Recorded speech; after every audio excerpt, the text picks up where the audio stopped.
Como siempre les digo, es un placer estar con todos ustedes a través de la señal de UTV, el canal universitario de la cultura, y este espacio denominado Desde la Academia. Aquí, como siempre les digo, analizamos los temas de país y es muy importante que conozcamos otra perspectiva de esos temas que se discuten a diario en la palestra pública y en los medios de comunicación comercial.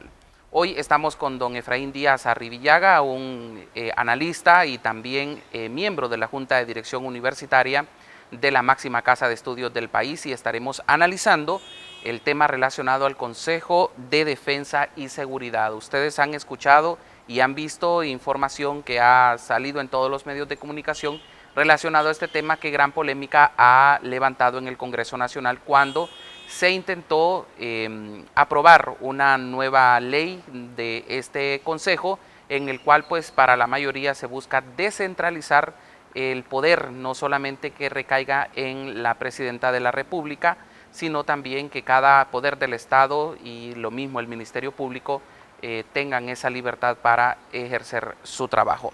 Don Efraín, es un placer contar con usted en esta ocasión. Bienvenido nuevamente a este espacio. Muchas gracias, Franz, por invitarnos siempre a este canal educativo, el canal de la universidad. Ya sabe que este es su espacio. ¿Qué análisis general podemos hacer de este Consejo de Defensa y de Seguridad? Bueno, mire, ese tema ha generado mucho ruido, ¿no? En los diferentes medios, en el Congreso Nacional. Primero debemos reconocer es que es un mandato constitucional, ¿verdad? O sea, la integración de un Consejo Nacional de Defensa y Seguridad. El primer consejo que se integró en el país fue en 1983, durante el gobierno de Roberto Suazo Córdoba. La integración de ese consejo era mayoritariamente integrado por militares, presidido por el presidente, pero los civiles en minoría. Yo tengo como un primer análisis y reflexión que el Consejo Nacional de Seguridad, de Defensa y Seguridad tiene que reflejar cuál es la doctrina sobre defensa y seguridad que el país maneja. En aquel entonces era una doctrina de la seguridad nacional la que dominaba, y lo cual tenía un enfoque esencialmente castrense. Ahora hemos caminado ya casi 40 años de vuelta a la democracia y estamos en una situación, me parece, de inflexión, de cambio, que requiere para mí una doctrina de seguridad y de defensa que responda más a una visión de una seguridad democrática, ciudadana, y en el cual pues no solamente podamos garantizar a la población un ambiente diferente del que tenemos, que todavía tenemos mucha violencia, mucha criminalidad, pero también fundamentalmente los derechos.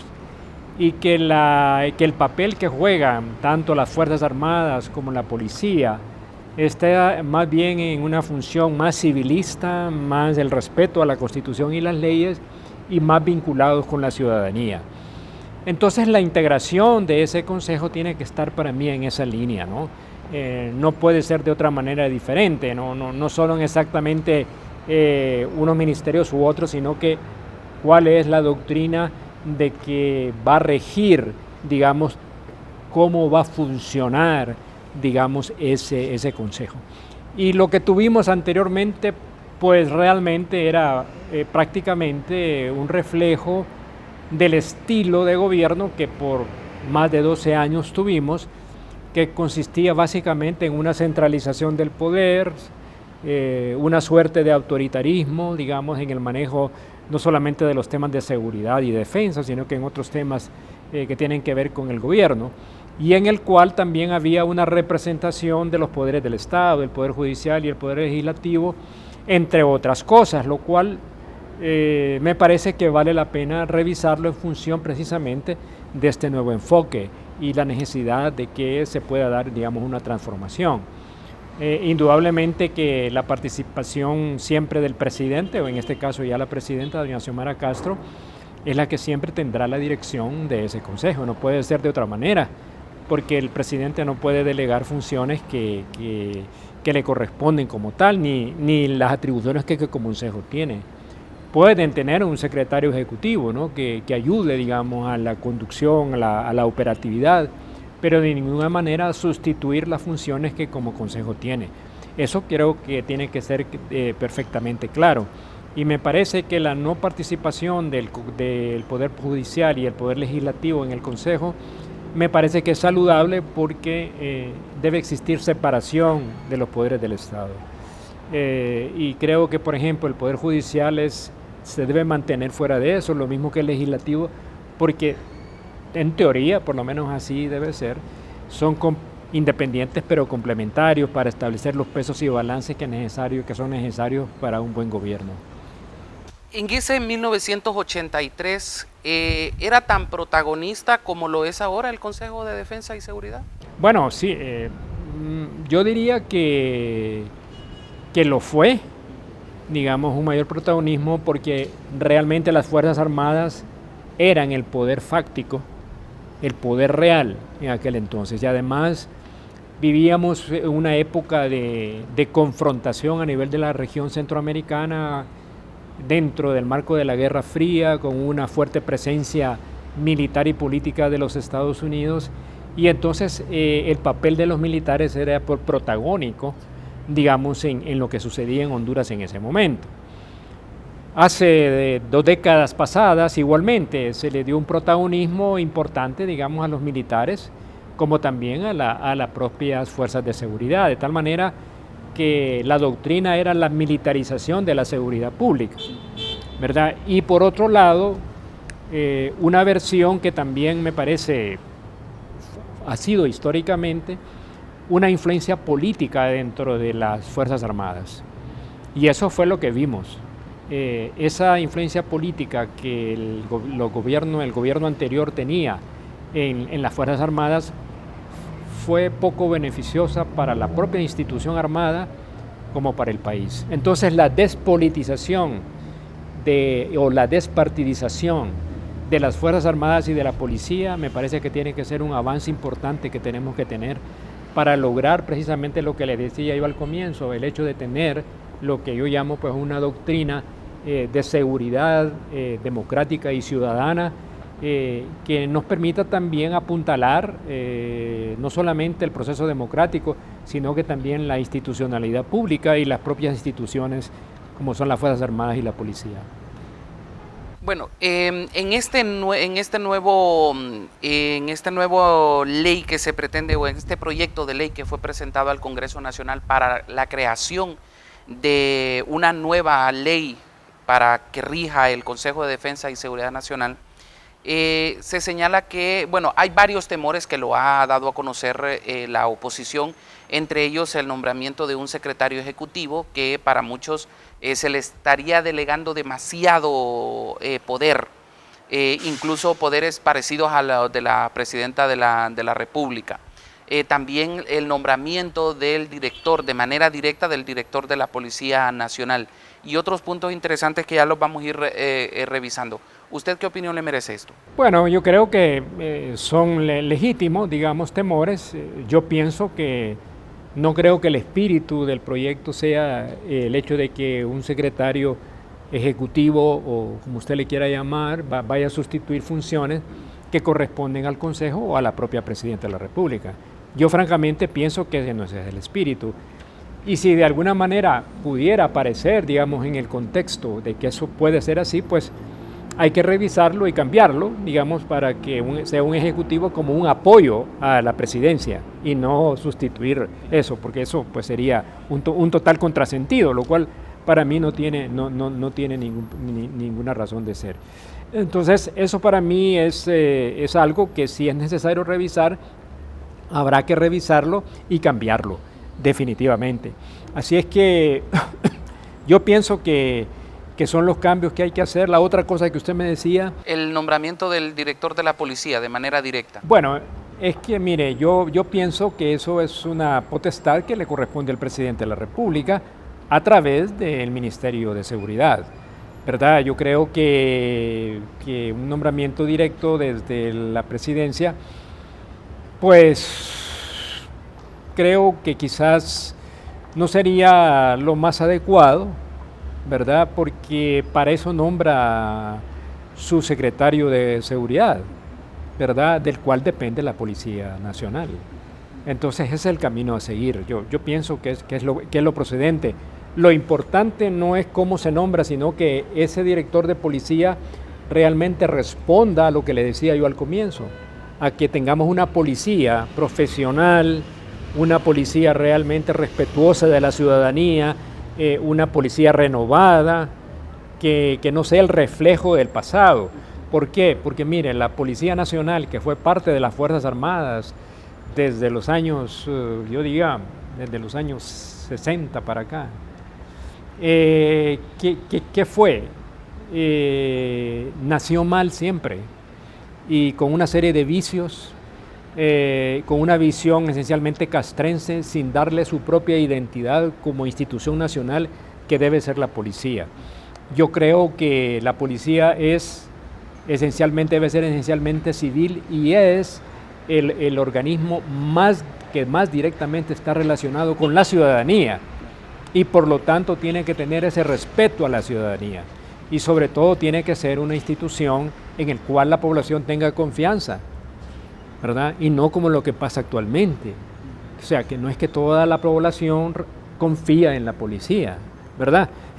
Eso está muy claro. Entonces, ese proceso tiene que ser parte de los cambios que estamos acá y que podamos tener realmente una Policía Nacional efectiva que pueda combatir el crimen organizado y que pueda garantizar seguridad a los ciudadanos. Pero para eso hay que también tener la participación de los ciudadanos.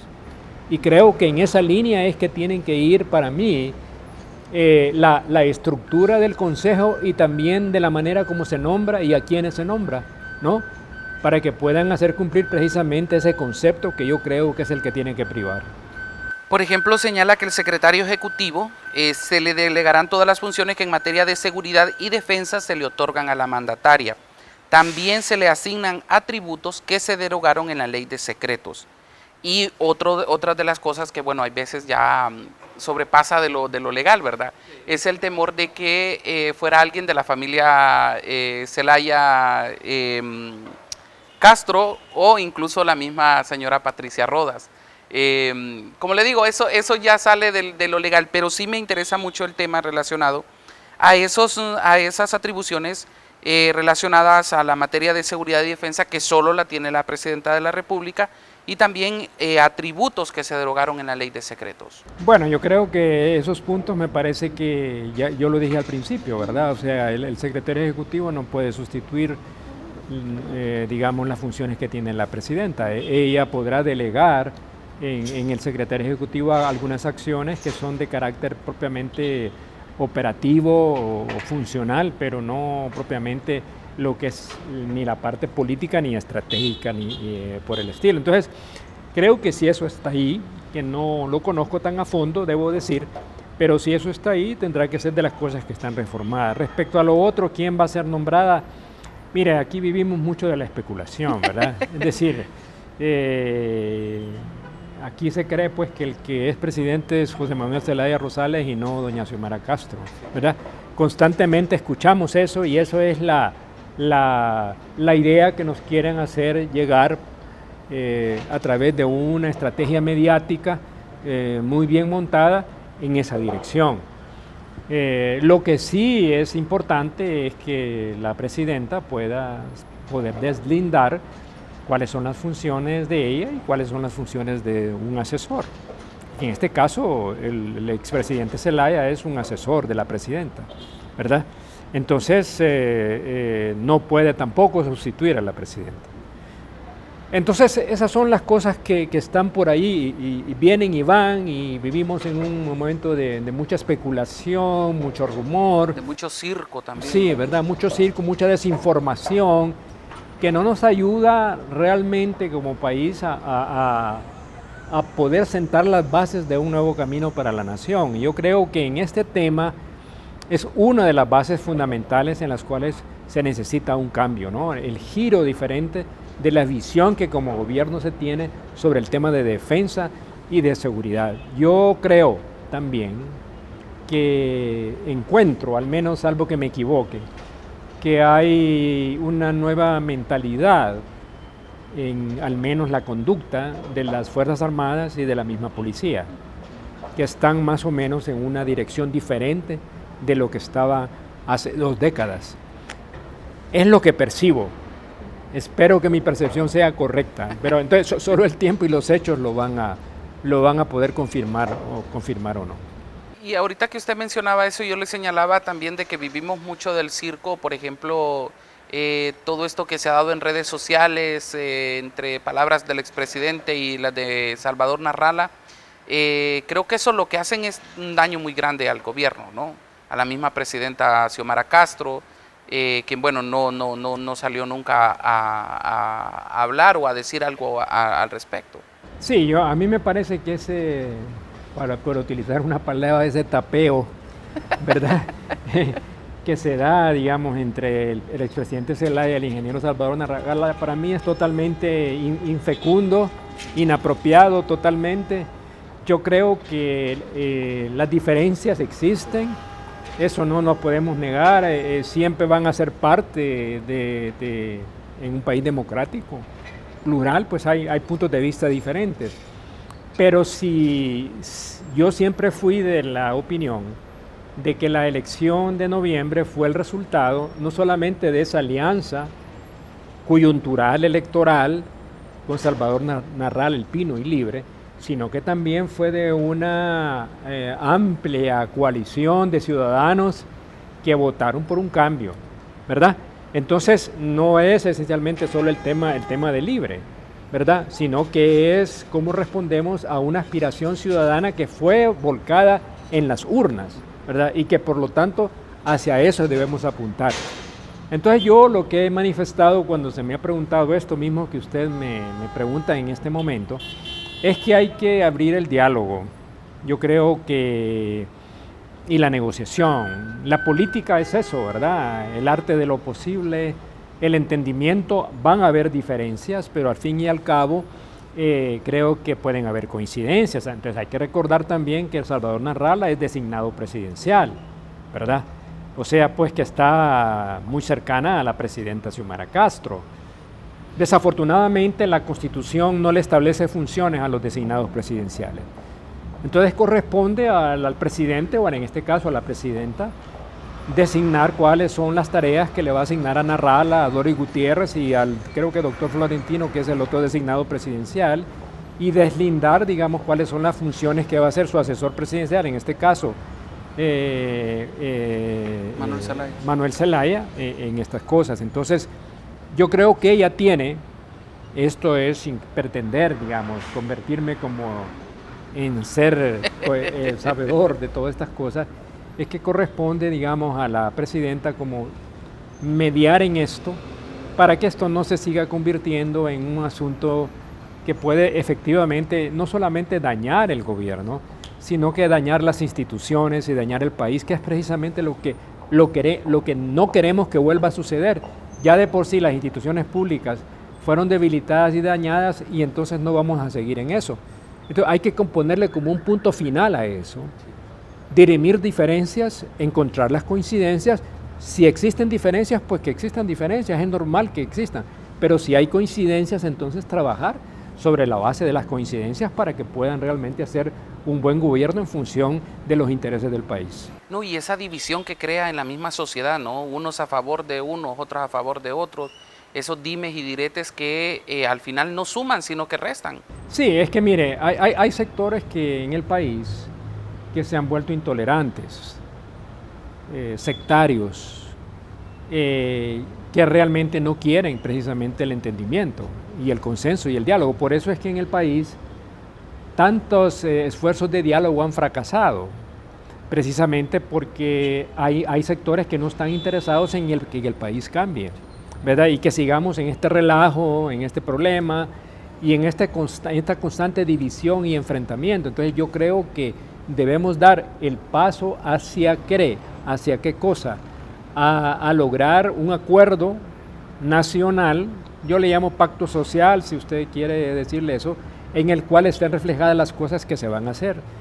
Yo creo que la presidenta Xiomara Castro, tanto en su discurso inaugural como en su planteamiento en las Naciones Unidas, estableció algunas líneas de cuál es tu trabajo que debe hacer como presidenta de la República y cuál es la dirección que el gobierno tiene que hacer. Entonces hay que traducir eso en una estrategia y en un plan del gobierno de mediano plazo y con una perspectiva quizás de más largo plazo para que el país pueda realmente enrumbarse en otra dirección y sobre todo creo devolver la confianza de los hondureños y las hondureñas en nuestro país, en nuestras instituciones y en nuestros liderazgos.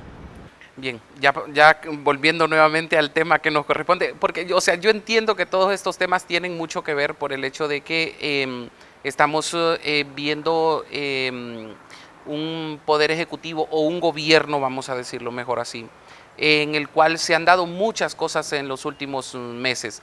Esta situación relacionada al Consejo de Defensa y de Seguridad dio mucho de qué hablar. Ahora estamos con el tema también relacionado a la desaparición del FONAC, al tema relacionado al Consejo Nacional Anticorrupción. O sea, son temas que dan mucho que hablar y definitivamente uno pues tiene que aprovechar esa oportunidad y conocer puntos de vista como el suyo en relación a esto. Pero regresando al tema del Consejo de Defensa y de Seguridad, ¿considera que en los periodos anteriores se concentraba mucho el poder en el presidente de la República y que eso tenía mucho que ver con las políticas de seguridad en el país? Por supuesto. Lo fue así en la década de los 80 del siglo pasado, concentrado en el poder de los militares, y durante el tiempo del gobierno del Partido Nacional, por supuesto, centralizado en el Poder Ejecutivo. O sea, eso no hay duda, esa es una realidad, es una evidencia que está ahí muy claramente. O sea, a pesar de que el presidente de la República en la década de los 80 y hasta el sol de hoy es el que se encarga de eso, en ese tiempo eran los militares quienes mantenían, por supuesto, la hegemonía. Por supuesto. Así, o sea, las Fuerzas Armadas tenían un poder de veto, eran el poder real, el poder fáctico. Es decir, la transición de los gobiernos militares a la democracia no cambió, digamos, el militarismo que por varios años ha estado instaurado en Honduras y que se volvió a instaurar con todavía más fuerza en las últimas 2 décadas. Entonces, ese cambio es necesario hacerlo. Por eso le decía yo al principio, lo que buscamos son unas Fuerzas Armadas civilistas, realmente aquellos que están por el respeto a la Constitución, que no se dio durante el gobierno de los 2 gobiernos anteriores, y en el 2009 fueron las coautoras con los civiles de un golpe de Estado, rompiendo el orden constitucional que lo habían hecho en 1972, lo hicieron en 1963 y lo hicieron en 1956. Entonces, históricamente, las Fuerzas Armadas han intervenido en la política hondureña, digamos, en un sentido u otro, o apoyado por unos u otros. Y eso no le ha hecho daño, no le ha hecho bien al país, ni tampoco a la institución de las Fuerzas Armadas. Entonces, esas son las cosas que creo que hay que cambiar para que cumplan lo que dicen, ¿verdad? Es una institución apolítica y no deliberante. Es lo que dice la Constitución, ¿verdad? No ha sido ni apolítica ni no deliberante, ¿verdad? Ha tenido mucho que ver en lo que ha pasado a lo largo de nuestra reciente historia, ¿no? Ha sido protagonista definitivamente, de diferentes sí. formas. Y bueno, desde el 2011 para acá yo recuerdo fuertes reuniones del presidente del Congreso, que en ese tiempo era don Juan Orlando Hernández, el presidente de la República, que era don Porfirio Lobo Sosa, presidente de la Corte, el abogado Rivera Avilés, y los representantes del Ministerio Público para acá. En 2011 se creó o se reformó esa ley, en la cual se concentraba más el poder aún en el presidente de la República. ¿Se buscaba o se busca con esta nueva ley quitarle todas esas facultades al presidente de la República o a la presidenta en este caso, con la nueva ley de ahorita? Yo creo que me parece que lo que se busca es rectificar un proceso de centralización de poder que se dio muy claramente en el 2014. Es decir, casi al momento de la salida del presidente Lobo Sosa, y siendo presidente Juan Orlando Hernández del Congreso Nacional, en ese enero de 2004 se creó toda esta discrecionalidad y la concentración del poder en el Ejecutivo. ¿Desde 2004? No, desde el 2014. Okay. Desde el 2014 para acá. Entonces, claro, eso creo que es un cambio que hay que hacer, porque lo que buscamos, y siempre lo han dicho, bueno, es el Estado de Derecho, es la independencia y la separación de poderes del Estado. Entonces yo creo que lo que busca también, por lo menos el espíritu, ¿verdad?, que anima, digamos, a ese consejo es precisamente salvaguardar esa separación de los poderes del Estado, que así debe ser, ¿verdad? Pero bueno, hay complementariedades que naturalmente hay que darse. Pero eso es lo que requiere como para garantizar pues la gobernabilidad, que creo que es un tema central en lo que estamos viviendo actualmente en el país. Y en el tema de la elección del secretario ejecutivo, ¿sería como más factible si no fuera una elección directa de la Presidenta de la República? ¿O sería como más transparente que el que sea una elección de los miembros de ese que conforman ese consejo? Bueno, es que depende como que al final quede la ley, ¿verdad? Si la ley establece que es ella, en este caso la presidenta, la que lo nombre o la nombre, no sé si se llama hombre o mujer, pues será ella la que tome la decisión de quién tiene que ser alguien de su confianza, por supuesto, ¿verdad? Pero en aras de demostrar pues que no se busca la concentración del poder, se podría incluir obviamente en la misma ley que entre todos se nombre al secretario ejecutivo. Mire, la concentración del poder no puede darse cuando está muy clara cuáles son las atribuciones del Consejo. Y lo que la presidenta en este caso es dirigir la política. Hay una política que se define, que la define, digamos, el Consejo, se aprueba también en Consejo de Ministros, que es la que va a regir, digamos, la manera como va a actuar el Consejo, ¿verdad? Entonces las cosas son, más allá de las personas, son las funciones que como Consejo tiene. O sea, que no van a ser asumidas de manera unilateral por el presidente o la presidenta, no ese es el espíritu y ni debe ser el espíritu, por lo tanto, sino que preservar, digamos, cuáles son las funciones del Consejo, por un lado, pero también hacer posible una doctrina de seguridad y defensa que responda a las necesidades ciudadanas, pero sobre todo para fortalecer la democracia y sobre todo generar una capacidad para combatir la violencia, la criminalidad y asegurar a los ciudadanos una sociedad mucho más segura y limpia, ¿no?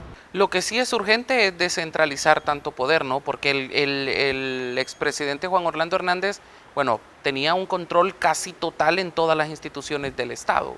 Sí, mire, este tema de la descentralización del poder ha sido un tema histórico del país, ¿verdad? Yo creo que sí ha llegado el momento en que hay que descentralizar poder. La creación de la ley de municipalidades, al darle a ciertas atribuciones a los gobiernos municipales, es una manera de la descentralización.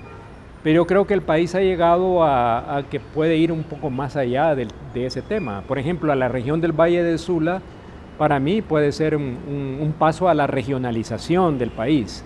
La Mosquitia, por ejemplo, que es una región casi muy particular, puede ser una región, ¿verdad? Usted sabe que el plan que fue aprobado al iniciar el gobierno de Lobo Sosa, la visión y plan de país, precisamente proponía una regionalización del país, porque es una manera de descentralizar, o sea, y cómo los municipios, los departamentos o las regiones pueden tener más poder para poder atender de mejor forma los problemas que son locales y no todo tenga que depender de Tegucigalpa para resolver los problemas. Lo hemos visto, digamos, en estos momentos que hay estos desastres naturales.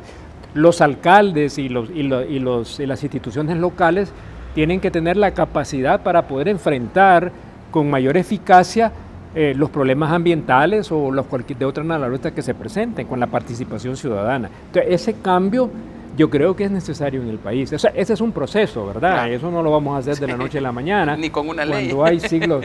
Usted sabe que cuando venimos desde la independencia, cuando quisimos impulsar la República Federal de Centroamérica, la idea era la descentralización del poder colonial, que era centralizado, hacia uno que tendía a dar más poder a las provincias, en este caso a los distintos países.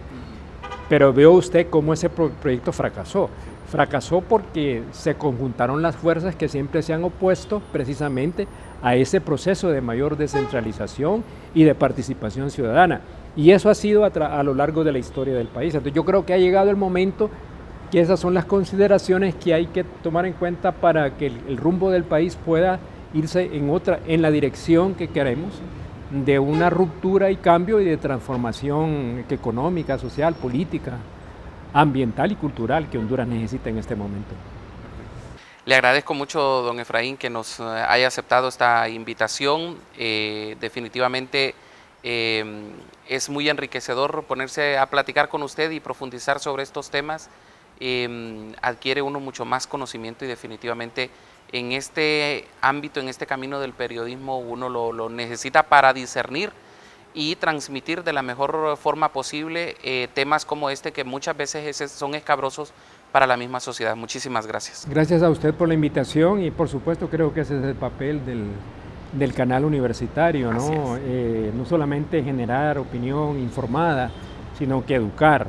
Y creo que en estos temas vistos desde ese ángulo permiten a la población tener una mejor idea de lo que está pasando realmente y lo que no está pasando, ¿verdad? Cuál es la verdadera realidad y cuál no es. Así es que siempre me es muy grato esta invitación, conversar con usted, dialogar sobre estos temas y gracias por compartir con todos aquellos que nos ven y nos escuchan en estos medios. Y muchas gracias. Sobre todo opiniones sin sesgo, ¿no? O sea, que no hay por X o Y razón, sino que tomándolo de un punto de vista transparente para que la gente lo pueda entender de una mejor manera estos temas. Definitivamente, sí, no es fácil, digamos, en una sociedad muy polarizada como vivimos nosotros, tener objetividad en lo que pasa, ¿no? Es un difícil balance. Y eso es lo que ha pasado en Honduras, por eso ha sido siempre difícil los procesos de entendimiento, por eso es que los procesos de diálogo han fracasado, por eso los procesos de consensos no se han podido dar, precisamente porque priva no necesariamente la moderación, sino que el enfrentamiento. Y lo que queremos es llegar hacia un punto intermedio que permita el balance suficiente para poder lograr una mayor gobernanza y gobernabilidad para el país. Muchísimas gracias, don Efraín. Gracias a ustedes. Muchas gracias. Gracias a todos ustedes también por siempre estar pendientes de la señal de UTV, el canal universitario de la cultura, y también abordar con nosotros estos temas que son de mucha importancia para nuestro país. Siempre les digo, síganos a través de las redes sociales, ahí ustedes pueden dejarnos sus comentarios, sus puntos de vista y todo lo relacionado o lo que ustedes piensen de temas como estos que abordamos desde este espacio. Soy Franz Rivera, nos vemos en la próxima.